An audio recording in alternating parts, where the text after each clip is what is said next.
পছন্দ করে গল্পের বইগুলো থেকে। তো প্রতিদিনই ও একটা করে গল্প পড়ে, তারপরে সেই গল্পটা পড়ে আমাকে শোনায়। কখনো যদি বিরক্ত লাগে তাহলে ও পড়ে না, আমাকে ওটা পড়ে শোনাতে হয়।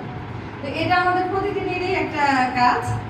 তো কালকেও একটা গল্প, ছোট একটা গল্প পড়ে, গল্প পড়ার পরে মানে গল্পের যে শিক্ষণীয় যে বিষয়টা, যে আসলে ওর ভিতরে কি ছিল, কি হলো, মানে একজন আরেকজনের ক্ষতি করার চেষ্টা করছে, পরে দেখা যাচ্ছে যে তারও ওই ক্ষতিটা হচ্ছে। তো এই জিনিসটা তখন আমি তাকে এক্সপ্লেন করি যে দেখো এই কাজগুলো করা যায় না, এটা করলে আবার এটা হয়। তো এইটা তার সাথে কালকে একটু সময় দিয়েছি। আর প্লাস হচ্ছে যে ওই ইউটিউবে যে কিছু কার্টুনের মুভি থাকে সেগুলো আসলে শিক্ষণীয়।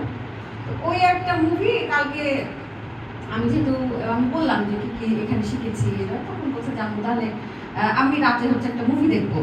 হ্যাঁ, তো ঠিক আছে। তো তখন ওই যে একটা কার্টুনের মুভি দেখলো, ওর আব্বুকেও বললো যে আব্বু আসলে তুমিও একসাথে আমরা মনে। হ্যাঁ, তো আমরা ওই কার্টুনের মুভিটা দেখলাম। ওইটা দেখে মানে ও যেরকম করছিল, মানে ওর সাথে আমরা ওরকম করছিলাম।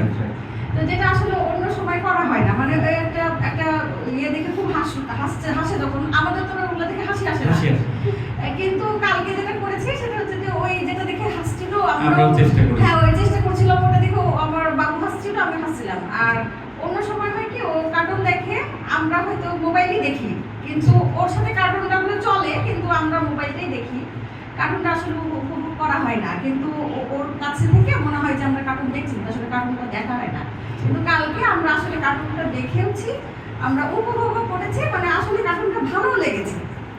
তো এটাই দেখলাম যে মানে ওই যে বাচ্চার সাথে যে সময়টা কাটালাম, সময়টা কাটিয়ে মানে আমাদের কাছে দুজনের কাছে আমাদের খুব ভালো লেগেছে।